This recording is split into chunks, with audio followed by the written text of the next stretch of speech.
Well, we come now to the Word. And our reading today, as we continue this sermon series on healing, is a well-known story found in the Gospel of Mark, chapter 5, verses 21 through 36. Let me read that for us now. And when Jesus had crossed again in the boat to the other side, a great crowd gathered about him, and he was beside the sea. Then came one of the rulers of the synagogue, Jairus by name. And seeing him, he fell at his feet and implored him earnestly, saying, "My little daughter is at the point of death. Come and lay your hands on her so that she may be made well and live." And he went with him. And a great crowd followed him and thronged about him. And there was a woman who had had a discharge of blood for 12 years, and who had suffered much under many physicians, and had spent all she had, and was no better, but rather grew worse. Now, she had heard the reports about Jesus, and came up behind him in the crowd and touched his garment. For she said, "If I touch even his garments, I will be made well." And immediately the flow of blood dried up, and she felt in her body that she was healed. And Jesus, perceiving in himself that power had gone out from him, immediately turned about in the crowd and said, "Who touched my garments?" And his disciples said to him, "You see the crowd pressing around you, and yet you say, 'Who touched me?'" And Jesus looked around to see who had done it. But the woman, knowing what had happened to her, came in fear and trembling, and fell down before him and told him the whole truth. And he said to her, "Daughter, your faith has made you well. Go in peace and be healed of your disease." While he was still speaking, there came from the ruler's house some who said, "Your daughter is dead. Why trouble the teacher any further?" But overhearing what they said, Jesus said to the ruler of the synagogue, "Do not fear, only believe." Well, the story goes on, and we read that Jesus goes to Jairus' house and says that the girl is only sleeping, reaches out his hand, says, "Talitha cum," and raises her from the dead. Well, today we're continuing our sermon series on healing, and I want to start this sermon with an old story. It won't take long because the story we just read, the Bible story, is so good. I want to just get to that. But this is a good story too. It starts all the way back in 600 AD with violence and tragedy, but it ends with a remarkable story of healing that continues even today. It's the story of Saint Dymphna. Now, perhaps you've not heard of her. Many of you haven't. But according to Catholic tradition, Dymphna was born in Ireland in the 7th century. Her mother was a Christian and brought her to faith in Christ. And her father was a pagan minor Irish king back in those days. When her mother died, her father really suffered a mental breakdown due to the loss. And to settle his mind, this is crazy, but the king's advisors convinced him to marry Dymphna, his own daughter, because she looked something like her mother. Obviously, Dymphna was not cool with this, and so she fled with her priest, and they ended up in Belgium, in a little town called Geel. It's still there today. And together in Geel, they built a hospice for the poor and sick with some of the royal wealth that she had taken from her father. Now, unfortunately, even all the way in Belgium, throwing all that money around to build a hospice, it brought attention, and word got back to her father. And so he, with his retinue, traveled to Geel to bring her home. When she refused to come, she didn't want to marry her father. He took out his sword and killed both Dymphna and her priest. The people of Geel, where she was staying and working, were heartbroken. They buried the little girl, and very soon her grave became a pilgrimage site. People from all over Europe would come to find blessing and healing. And perhaps because her family experience of psychological trauma resonated with people, in particular her shrine drew people who struggled with mental illness, psychological distress. And because of this remarkable story, Dymphna was eventually recognized as a saint and a martyr in the Catholic and the Orthodox churches. And it's only natural that she became the patron saint of all of those with mental and psychological distress and disorders. But that's not where the story ends, because even more remarkably, the town of Geel carried on the tradition and became a sanctuary for people with mental illness and psychological distress. A tradition became, perhaps since the 7th century, but certainly since the 13th century, when a church and a hospice for the mentally ill was built. Now, what would happen is that sometimes families would bring their relatives who had mental distress or psychological disorders. Back in those days, they had no idea what to do with them. So they'd bring them to Geel, and sometimes because it was so difficult to care for these people, they would simply just leave their uncured relatives at the hospice and return home. And so Geel became a landing place for people with mental distress, and the locals simply began to care for them, to treat them, not as patients, but as guests, or as they called them, boarders. And thus began a tradition for the hospitality and ongoing care of those with psychiatric conditions that has endured for over 500 years non-stop. And in this little healing community of Geel, something truly miraculous began to happen. In Geel, people who had been thrown out of their families, their community as mad or insane or incurable, found a family. They found a home. And more than treatment, they got tolerance. They didn't go to a hospital. They stayed in people's homes and became parts of families. In a sense, the whole community became a hospital, a place of healing. And at its peak in the 1930s, over 4,000 boarders were housed, not in an institution, as was the custom in those days, but with the town's inhabitants as guests in their home, part of the family. Now, it took a while because this was not the mode of treatment that was popular at the time, but the world began to take notice. Psychologists began to visit and study the outcomes at Geel. All the way back in 1861, a Scottish psychiatrist called John Sibbald wrote this. He said, in Geel, one of the agreeable features is the general contentment manifested by the insane, as they called them in those days. In other words, they were happy. And today, the International Congress of Psychiatry has declared Geel an example of best practices to be copied elsewhere. Healing has become a part of Geel's identity. And there's lots of videos online about this, but here's just one example of one family and how they care for each other.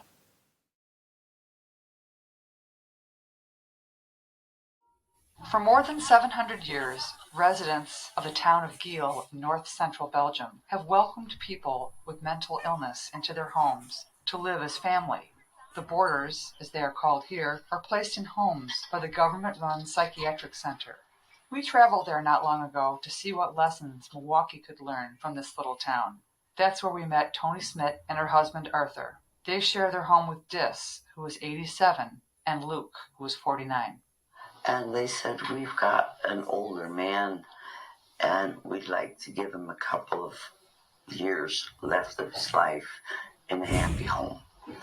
And that's our boarder still. That's this. That's just about 8 years ago that he came to live with us. And he was already late 70s, so he was really old. We saw him and he was a very nice guy. He asked us, can I come live with you? When he first came, he was very nervous. Yeah, and he didn't know what to expect. It took about a half year before he settled down. Now he's one of my best friends. He's already living here now for 6 years.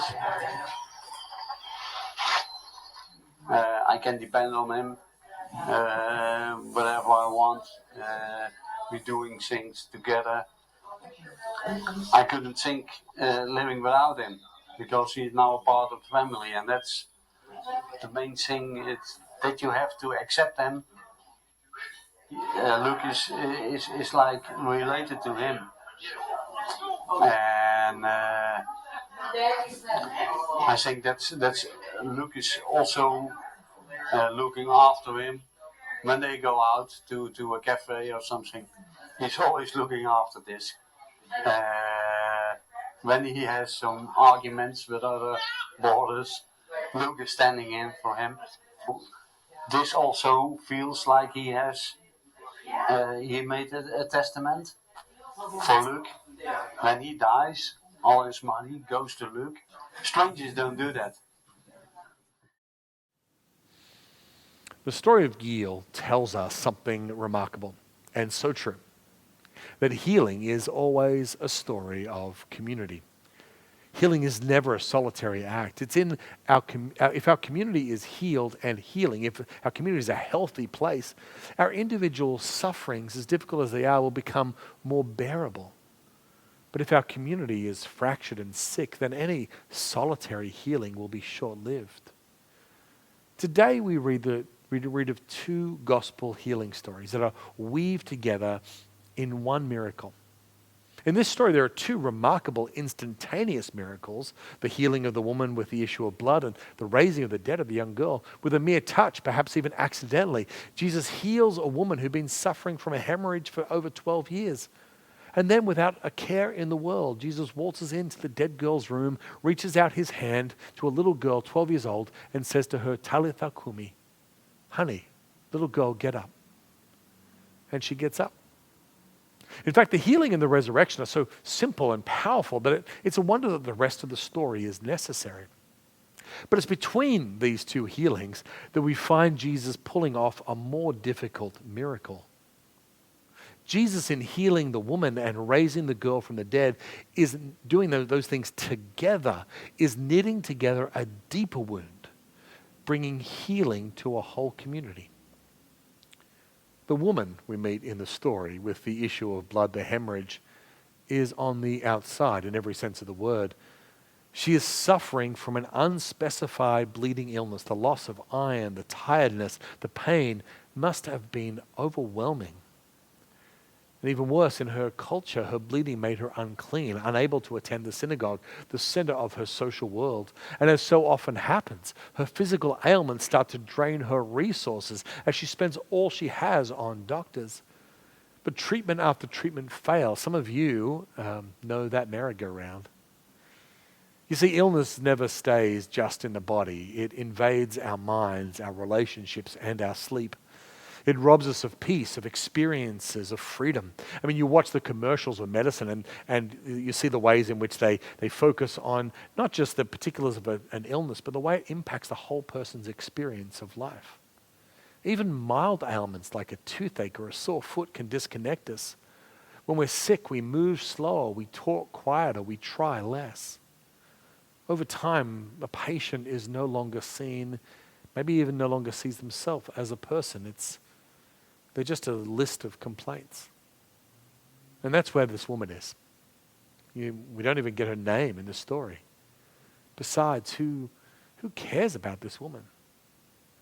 Now, if you hadn't noticed, there is a bigger story going on around her. A few minutes ago, a very important person has asked Jesus for a favor. This is Jairus. He's the chairman of the local church board, and he has a name. He has a real problem, an immediate problem, an urgent problem. His daughter is at the point of death. I mean, an important person with a crisis, an important problem, this is the sort of thing that gets attention in our world. And who would begrudge Jairus? Jairus is distressed. He begs Jesus to come to his house to heal his little girl. And the crowd, the disciples, they all agree. Why wouldn't they? And so the crowd moves as one on a mission of mercy to save a little girl, the daughter of Jairus. And who in their right mind would interrupt that parade? But the woman is desperate. And so she reaches out. She won't interrupt the story. She's too humble. She's too shy. She's too ashamed to do that. She'll just touch his cloak. You know, there's an old Bible verse that says that the Messiah has healings in the fold of his cloak. And she's heard about Jesus, and she's read a lot of those Bible verses about healing, I imagine. And so she thinks that maybe just a touch will do it. And it does it. But what she didn't count on is Jesus noticing. It says the power goes out from him, and I don't know what that means. I don't think anybody does. But Jesus knew that something had happened, that this woman had reached out to be healed. And so he stops. Now just remember, he's effectively in a speeding ambulance on his way to save a young girl. In some ways, it would have been the coolest thing in the world to sort of accidentally heal somebody on the way to healing somebody else and not even notice it. But Jesus stops the parade. He slams the brakes on the ambulance and asks, who touched him? The disciples are crazy. They're frustrated that Jesus is stopping. The pressure on Jesus to move on, to save the girl, must be enormous. The whole crowd just stops and breaks. We were going to heal a girl. Why are we stopping? But Jesus' patience is greater than the pressure. In the touch of the woman, he felt a cry for help. And so he waits and waits and waits for this woman not just to be healed, but to be revealed.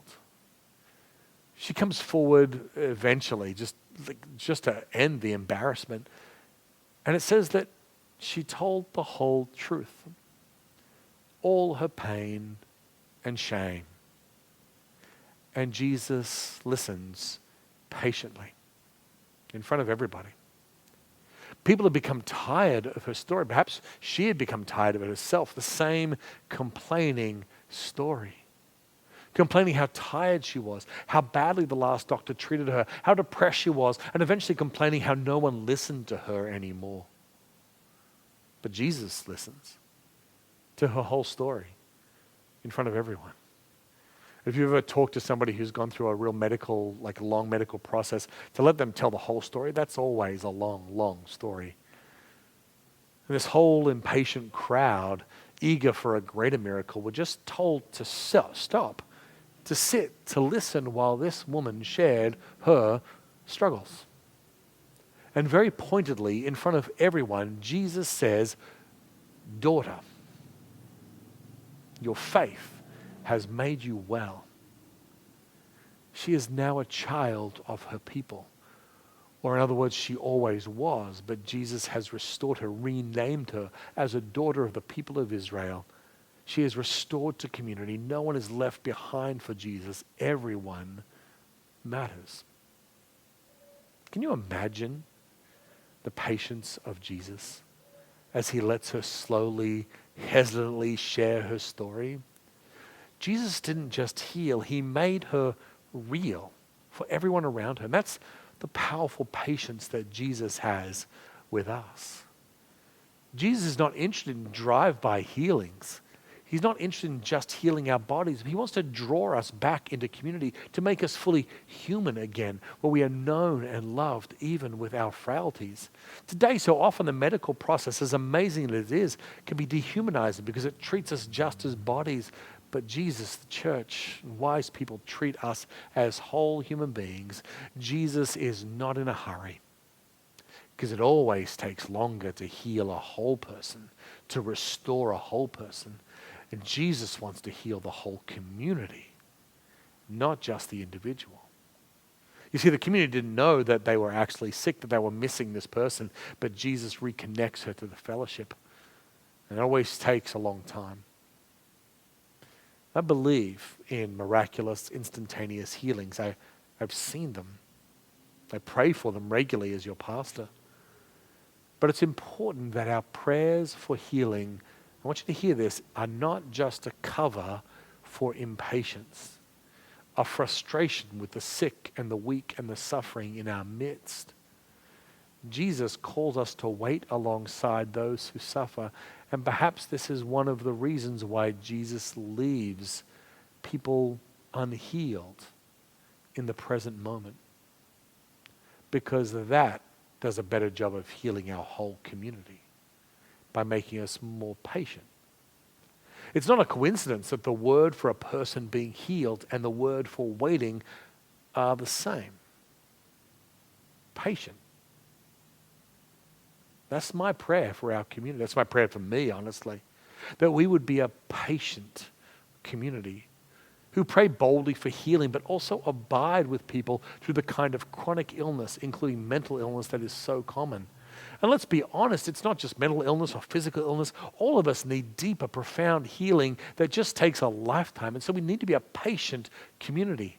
You don't hear a lot about patience in preaching today.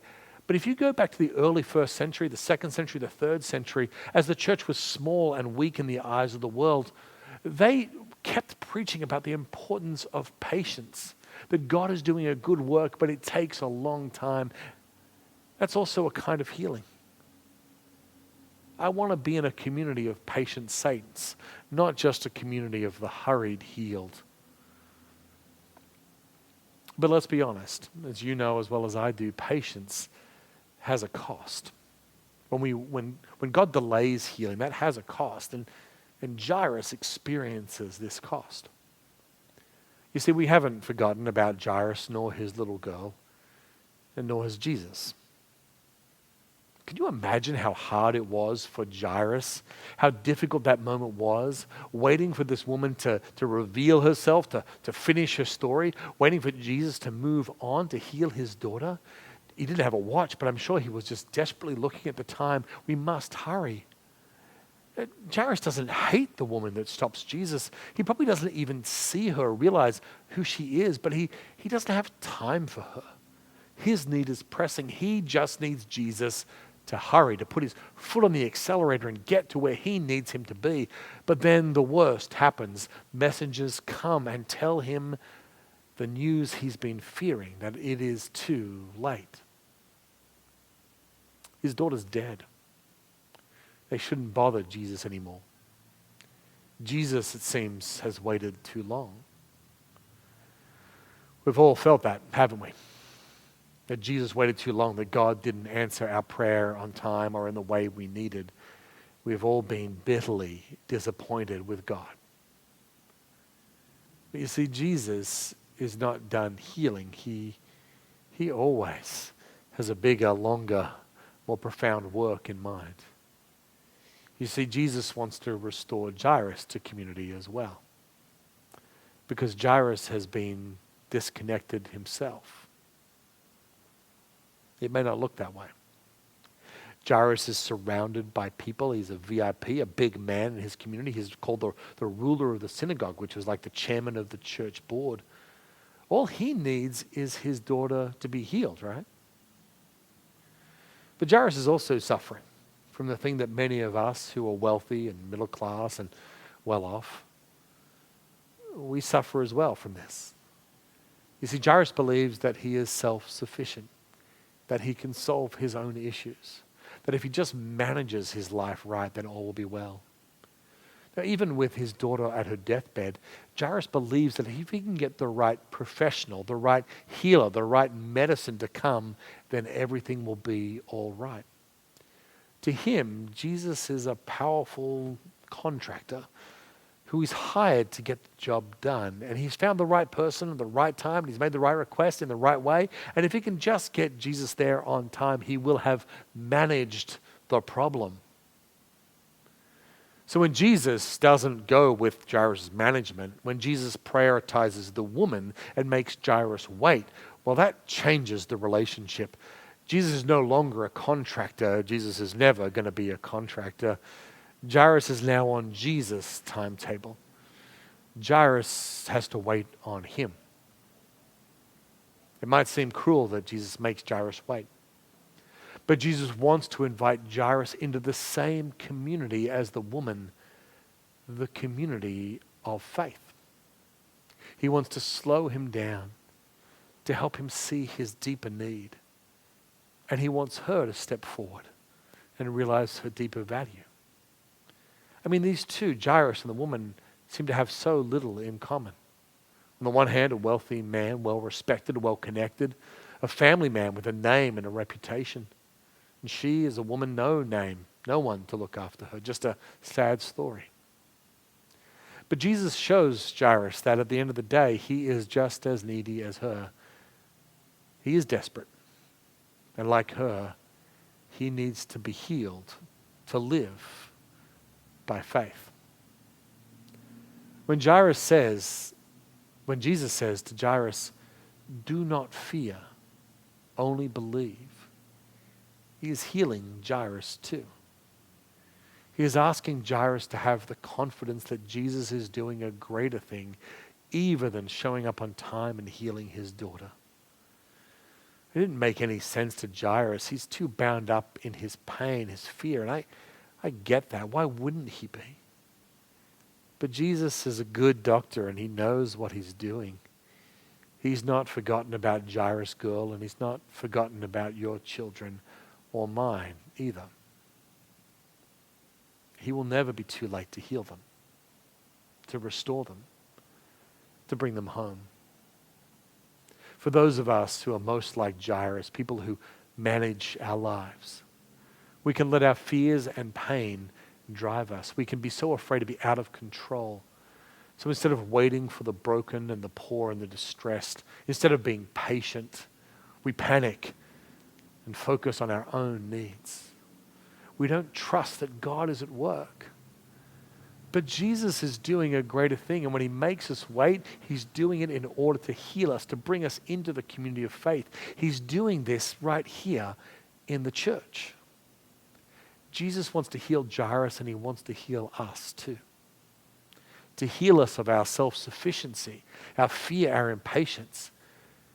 To show us that true peace doesn't come from planning or competency. It doesn't matter how good you plan or how competent you are, how much you have in your retirement plan. You don't have control over your life, and neither do I. That's not where true peace lies, no matter how hard we try. It comes from the promise and the power and the lordship of Jesus. He is better than we imagine. He is more powerful than we imagine. And if he's waiting for a reason. And if he hasn't answered our prayers yet, he will, and probably better than we even imagine. Because Jesus is not in a hurry, but he is not finished yet with you, with me, with our children, with this world. And he brings Jairus and the woman and even the girl who died into a deeper community, into the community of those who have faith. And he's not finished with us yet. Right here at Northern Illawarra Uniting Church, right here in your church, Jesus is building a healing community, not made up of powerful or strong people who are competent, although some of us try to look like that some way sometimes. This community is made up of fellow patients, with patience for one another. Friends, we ought to pray for healing for each other. And when we have needs, let us pray for them urgently and fervently and boldly, but perhaps in our shared struggles with the weakest in our community. We are being drawn into a deeper and more patient faith that's closer to Jesus, a community where nobody, even the chronically sick, are left behind. So even as we pray for healing, let us also listen to the stories and the wisdom of the sick and the poor. And even as we long for Jesus to act, let us slow down and move at the pace of the least of these. And in so doing, we may learn not to be afraid, but to believe. In the name of the Father, and of the Son, and of the Holy Spirit. Amen.